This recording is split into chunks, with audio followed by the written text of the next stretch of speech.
Magandang araw mga tol, kayo boxing to, kamusta? Nagkaroon nga ng event doon sa Japan ng team ni Naoya Inoue, ang The Monster ng Japan, 10 araw bago ang laban nila ng ating pambato na si Marlon Tapales. Magaganap nga ang kanilang laban sa December 26 doon sa Japan, ang unification ng lahat ng titulo sa Super Bantamweight Division.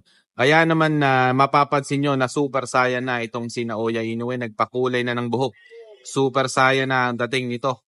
Kung nag-Super Saiyan na nga itong si Naoya Inoue ng Japan, hindi naman tayo papayag dahil ready na rin. Handang-handa na ang ating pambato na si Marlon, The Nightmare Tapales ng Pilipinas. Good luck sa iyo Marlon Tapales, nasa likod mo ang buong Pilipinas. Mabuhay ka. Good luck.